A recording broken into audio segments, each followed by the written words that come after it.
Bienvenida o bienvenido a esta inmersión en el mundo de la administración pública ecuatoriana. Hoy tenemos sobre la mesa varios extractos del registro oficial del 22 de octubre de 2025. Es una colección bastante variada. Resoluciones, acuerdos, ordenanzas, de todo un poco. Ajá. Vienen de entidades, bueno, muy diversas, ¿no? La Agencia de Hidrocarburos, la ARCH, el Registro Civil, la DINARP de Registros Públicos, ministerios como Deporte, el nuevo de Ambiente y Energía, Gobierno, y también la nueva Junta Financiera, Aduanas, bueno, hasta municipios como Junín y Quinsaloma. Una buena mezcla, sí. Nuestra misión hoy, extraer las claves, lo que sorprende, lo que realmente importa de esta, avalancha de normativa. Veremos cómo se mueven las piezas en el Estado, ¿no? Desde delegar funciones hasta perdonar deudas, crear clubes deportivos o regular cosas tan específicas como el bambú o los impuestos locales. Bueno, vamos a desentrañar esto. Precisamente. Y lo fascinante, yo creo, es ver cómo las políticas, las grandes ideas, digamos, aterrizan en estos documentos formales. Son el día a día de la implementación. Vamos a encontrar temas de eficiencia administrativa, claro, decisiones con impacto económico, cómo se regula la vida social, sectores clave, y esa interacción constante entre el Estado y la gente. Busquemos esos detalles que cuentan la historia más grande, ¿no? Perfecto. Empecemos por algo que salta a la vista en varios documentos. La delegación de funciones. Parece que hay una reorganización interna constante, ¿no? Sí, es un tema recurrente. Por ejemplo, la ARCH, la agencia que regula los hidrocarburos, recordemos que es relativamente nueva. Creo que de mayo de 2024, bueno, pues le pasa al director de Coactivas la tarea de emitir resoluciones y manejar apelaciones en esos procesos de cobro forzoso. Sí, esa delegación en la ARS sugiere una búsqueda de especialización, diría yo. Poner las decisiones sobre cobros complejos, que suelen ser un lío, en manos de un área específica puede agilizar bastante. Es un movimiento típico para descongestionar a la alta dirección, claro. Y no es la única. La DINARP, que maneja los registros públicos, también delega temas de contratación pública. Pero, fíjate, me llama la atención que no es un cheque en blanco. Ah, ¿no? ¿Cómo así? Fijan límites súper específicos, atados a un coeficiente mínimo del presupuesto estatal. Algo como 0,000015 del presupuesto. ¡Wow! ¡Qué específico! Sí, es como decir, puedes firmar contratos hasta este monto tan pequeño, pero para lo demás, consulta. Parece un intento de equilibrar agilidad con mucho control. Exacto. Es el límite presupuestario en DINARP, es un claro indicador de ese balance. Quieren que las cosas fluyan, sí, pero sin perder el control sobre el gasto público, incluso en procesos delegados. Además, el hecho de que deroguen una delegación anterior, como mencionan ahí, nos dice que esto es un proceso dinámico, de ajuste constante. No es que se delega una vez y ya está. Claro, se va ajustando sobre la marcha. Exacto. Y otro caso interesante, el del Ministerio de Ambiente y Energía, que es una fusión reciente, ¿verdad? Ajá, de este mismo año, 2025. Delegan la firma y supervisión de los acuerdos para el uso sostenible de manglares a una subsecretaría específica, la Marino-Costera. Parece lógico, ¿no? Acercar la decisión a quienes están más metidos en el tema. Totalmente. Esa delegación en el ministerio fusionado tiene todo el sentido práctico. Los acuerdos sobre manglares, pues, requieren conocimiento técnico, cercanía a esas zonas costeras. Centralizar todo en el ministro sería un cuello de botella terrible. Y vemos también cómo la estructura del Estado se adapta, ¿no? Se fusionan ministerios, se crean entidades nuevas como la ARCH o la nueva Junta Financiera, la JPRFM, y luego, bueno, se ajusta la operativa interna con estas delegaciones. Es un reflejo de los principios constitucionales de eficiencia y desconcentración administrativa que tanto se mencionan. Y la lista sigue, ¿eh? Aduanas, el SENAE delega facultades administrativas y contractuales a directores locales, el Ministerio de Gobierno delega la aprobación de estatutos de organizaciones religiosas, Ajá. el Ministerio del Deporte también. Parece un patrón bastante generalizado. Es un patrón que responde, creo yo, a la complejidad creciente de la administración. Ninguna autoridad puede manejarlo todo directamente. La delegación es una herramienta esencial, aunque bueno, siempre conlleva el desafío de mantener la coherencia y el control, claro. Entendido. Bueno, Cambiando un poco de tema, pero siguiendo con decisiones administrativas, hay dos resoluciones que me parecieron curiosas. A ver. Ambas involucran a la extinta aerolínea estatal TAMEPE. Tanto el Registro Civil como la Dirección de Registros Públicos, la DINARP, emiten resoluciones para perdonarle deudas pendientes. Deudas de TAME. ¿Y de cuánto hablamos? Pues mirad, no son montos enormes para lo que es el Estado, ¿no? Unos $377 con el Registro Civil y 585 con la DINARP. Suena un poco extraño dedicar resoluciones formales a montos relativamente pequeños, ¿no? Justo eso pensé. Pero, a ver, en el contexto de la liquidación de una empresa pública como TAME, que fue un proceso larguísimo y complejo, cada cabo suelto debe atarse legalmente. Seguramente se basan en alguna disposición legal específica, como esa ley de áreas protegidas, que mencionan que justo habilita estas condonaciones para facilitar el cierre definitivo de la empresa. Ah, o sea, es más un tema de procedimiento legal que de impacto económico real. En gran medida sí. Es la burocracia necesaria para cerrar formalmente un capítulo. Muestra la rigidez de los procesos. Incluso para deudas menores se necesita un acto administrativo formal, basado en una ley con informes técnicos. Es un microcosmos de cómo funciona la liquidación de entidades públicas. Un trámite necesario. Entendido. Bueno, y si hablamos de finanzas, pero a otra escala, aparece la nueva Junta de Política y Regulación Financiera y Monetaria, la JPRFM. La nueva superjunta financiera, sí. La vemos aquí ratificando a su presidente y presidente subrogante. Esta junta es una pieza clave, ¿verdad? Creada hace muy poquito, en este mismo mes de octubre de 2025, según los decretos. Clave sin duda. La JPFM viene a consolidar la formulación de políticas para todo el sistema financiero. Banca, seguros, mercado de valores. Reemplaza estructuras anteriores. Su puesta en marcha formal, con la ratificación de sus directivos, es un paso fundamental tras las reformas que la crearon. Marca, digamos, una nueva etapa en cómo se definen las reglas del juego financiero en el país. Muy relevante entonces. Y del nivel macrofinanciero, bajemos a lo local. El municipio de Quinsaloma actualiza su ordenanza sobre el impuesto de alcabala. El impuesto a la transferencia de inmuebles. ¿Qué novedades trae? Fijan la tarifa en un 1% sobre el valor de la venta o el avalúo catastral, el valor oficial del inmueble, el que sea más alto. Eso me parece que es lo estándar, ¿no? Sí, la tarifa del 1% y esa base imponible son bastante comunes. Lo interesante suele estar en las extensiones, en a quién no se le cobra. Exacto.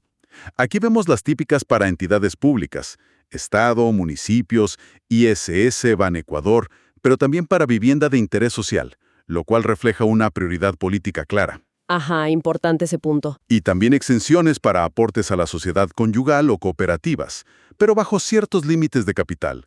Y para fideicomisos mercantiles, que son esas herramientas legales para administrar bienes o proyectos. Interesante lo de los fideicomisos, y las otras exenciones reflejan políticas sociales y el trato a otras entidades públicas. Es lo habitual, sí. Y algo importante. Le cargan la responsabilidad a notarios y registradores de asegurarse que el impuesto se pague antes de inscribir la propiedad. La responsabilidad solidaria. Ese es un mecanismo crucial de control para los municipios.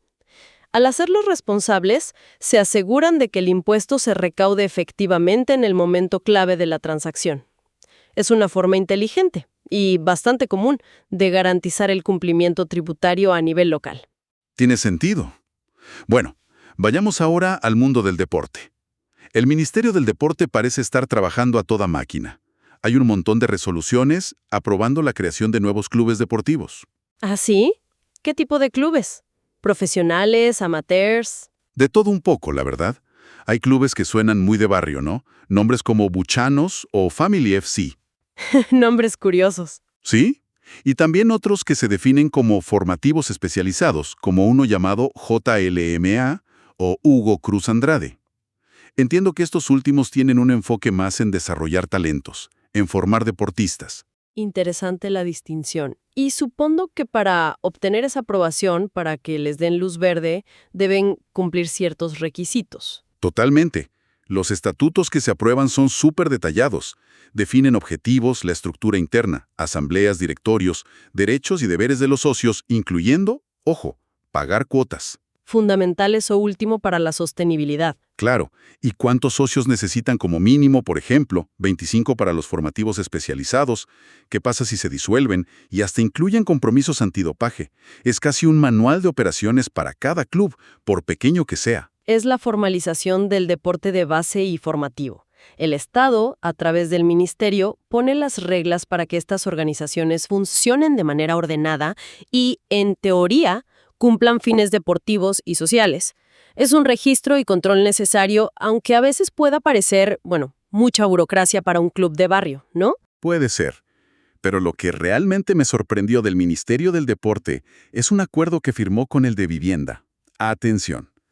Crean categorías de deportistas para darles acceso preferencial a vivienda. ¿En serio? ¿Cómo funciona eso? Cuéntame más. Hay 3 niveles. Categoría 1. Medallistas olímpicos o paralímpicos, ellos pueden acceder a vivienda de interés público, la VIP. Ok, el nivel más alto de beneficio. Exacto. Categoría 2. Los que tienen diplomas olímpicos o paralímpicos, o logros mundiales importantes. Ellos acceden a vivienda de interés social, la BIS. Entendido. Y categoría 3. Deportistas formativos o de alto rendimiento destacados con méritos reconocidos. Ellos tienen prioridad en los programas de BIS. Es un incentivo muy directo. Vaya, eso sí que es una política pública que conecta directamente el éxito deportivo con un beneficio social muy tangible. Es una forma potente de reconocer e incentivar la excelencia deportiva. Además, se alinea con la ley del deporte, que si no me equivoco ya mencionaba el derecho de los deportistas a acceder a planes de vivienda. Aquí lo están haciendo realidad de forma muy estructurada. Claro, es concretar la ley. Aunque uno podría preguntarse si es equitativo dar preferencia en vivienda social por mérito deportivo frente a otras necesidades sociales urgentes, ¿no? Esa es una pregunta totalmente válida, y es el debate clásico en políticas públicas, ¿verdad? ¿Cómo equilibrar incentivos a la excelencia, en este caso deportiva, con principios de equidad social más amplios? Esta política claramente apuesta por el incentivo al deporte de élite. Es una apuesta clara, sí. Y no todo es crear clubes y dar casas. También hay control y supervisión. La otra cara de la moneda. Exacto. Se cambia el interventor de una federación deportiva provincial, la de sucumbíos, y se detallan sus funciones, que son básicamente las de un presidente. O sea, toman el control. También se establecen reglas más estrictas para que las organizaciones deportivas modifiquen sus planes operativos anuales, los POA, sobre todo si reciben fondos públicos. Les dicen cuándo y cómo pueden ajustar fechas o presupuestos entre actividades. Más control sobre el uso de fondos públicos, lógico. Y se crea un procedimiento formal para sanciones administrativas dentro del ministerio. Amonestación, multa, suspensión y cómo apelar. Es la otra cara necesaria de la promoción deportiva, como decíamos. Donde hay fondos públicos y representación de por medio, tiene que haber supervisión, transparencia y rendición de cuentas. La intervención en sucumbíos, las reglas para cambiar los POA, los procesos sancionatorios, son herramientas para asegurar que las organizaciones deportivas se manejen correctamente y cumplan las normas. Es el equilibrio entre fomentar y controlar. Queda claro ese balance. Pasemos ahora a regulaciones más específicas que encontramos. Por el lado de aduanas del SENAE, hay resoluciones que clasifican productos para saber qué arancel pagan al importarse. Esto es crucial para el comercio, claro. Las famosas clasificaciones arancelarias. ¿Algún ejemplo interesante? Sí, hay uno que me pareció curioso. Clasifican un vehículo UTV, de esos todoterreno que sirven para carga y pasajeros. ¿Sabes cuáles? Ajá, los que se usan mucho en el campo o para recreación. Exacto. Pues lo ponen como vehículo de transporte de mercancías. Y la razón, fíjate, es que analizaron sus especificaciones y concluyeron que su capacidad de carga, en kilos, era proporcionalmente más importante que su capacidad para llevar gente, aunque tenga varios asientos. Un análisis bien técnico. Ese es el día a día de la clasificación arancelaria. Se basa en reglas internacionales, las del sistema armonizado, y en las características objetivas del producto. Una pequeña diferencia en cómo se clasifica, en qué código cae, puede significar mucho dinero en impuestos para el importador. Por eso existen estas resoluciones anticipadas que mencionas, para dar certeza jurídica a las empresas antes de que traigan la mercancía. Claro, para que sepan a qué atenerse. También clasifican otras cosas.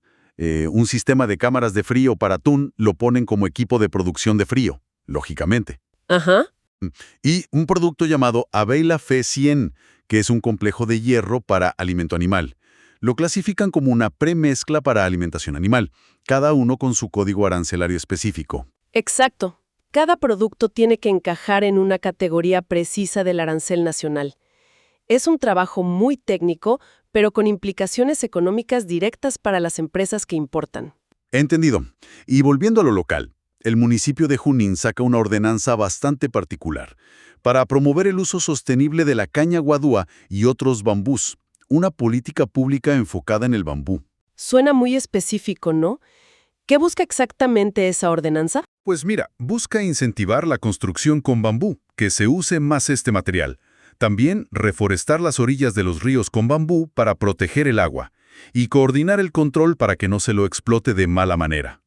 Básicamente, reconocen al bambú como un recurso clave para la conservación y el desarrollo local de Junín. Muy interesante. Es un excelente ejemplo de cómo un gobierno local puede enfocar una política pública en un recurso natural propio de su zona, buscando un doble objetivo: desarrollo económico local, construcción, artesanías, toda la cadena productiva del bambú, y protección ambiental, cuidado del agua, reforestación.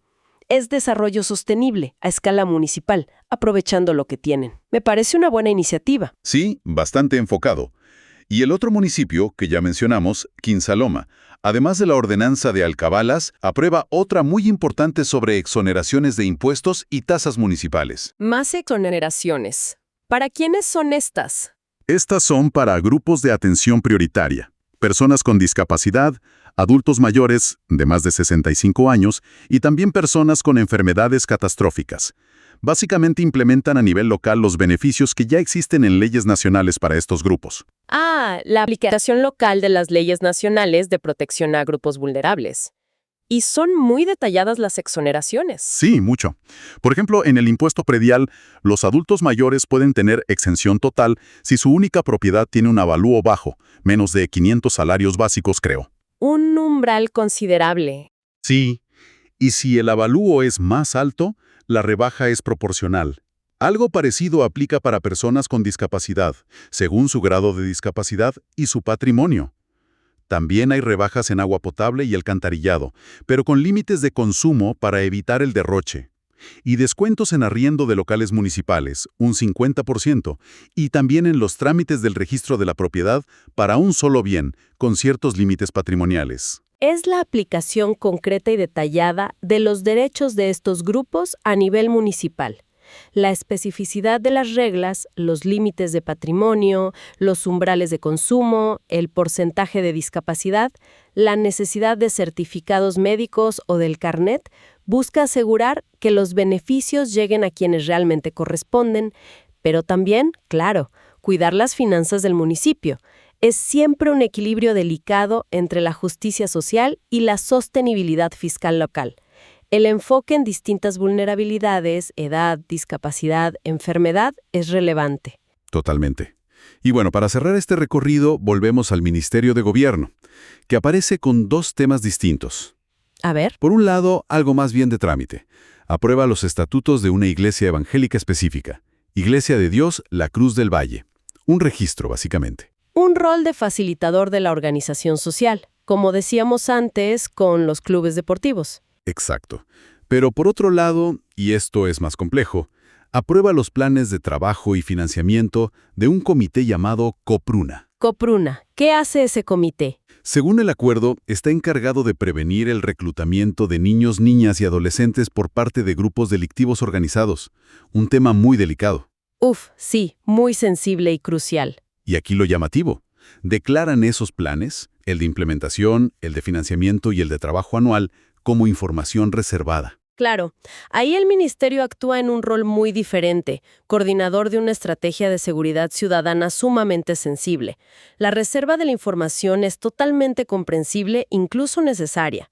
Divulgar los detalles de cómo planean prevenir el reclutamiento podría alertar a los propios grupos criminales y poner en riesgo las operaciones, la estrategia y sobre todo a las personas involucradas, tanto a los menores como a quienes trabajan en prevenirlo. Es una medida de seguridad lógica en temas tan delicados. Tiene todo el sentido, sí. Bueno, creo que hemos cubierto bastante terreno hoy, ¿eh? Definitivamente. Desde reorganizaciones internas en ministerios y agencias, buscando eficiencia, ¿no? Pasando por decisiones financieras grandes y pequeñas, como la nueva Junta o las deudas de TAME. La regulación detalladísima del deporte, tanto de base como de élite, con esos incentivos de vivienda. Hasta políticas locales muy específicas sobre bambú, impuestos y protección social. Sí, este conjunto de documentos, aunque pueda parecer árido al principio, nos da una panorámica excelente de la complejidad y la diversidad de la acción estatal. Detrás de cada política abstracta que escuchamos en las noticias, hay cientos de estos actos administrativos concretos publicados en el registro oficial que le dan vida, con un nivel de detalle que a veces, la verdad, sorprende. Entonces, ¿qué nos llevamos de todo esto? Nos deja una imagen de la maquinaria estatal como algo increíblemente intrincado, ¿no? Con muchísimas piezas moviéndose a la vez. Y cómo estas decisiones formales, que salen publicadas ahí, realmente moldean aspectos muy concretos de la vida cotidiana, de la economía, del entorno social y hasta natural del país. Absolutamente. Y quizá una reflexión final que emerge de todo esto, al ver tanta normativa distinta, es el desafío permanente del Estado, ¿no? ¿Cómo encontrar el punto justo entre esta regulación tan detallada, que es necesaria para el control, para la transparencia, para la equidad, y la agilidad que se necesita para responder eficazmente a los problemas y a las demandas ciudadanas? ¿Cómo equilibrar ese control central con la autonomía local o sectorial, que también es importante? No hay una respuesta fácil, claro. Es la tensión constante de gobernar, de gestionar lo público.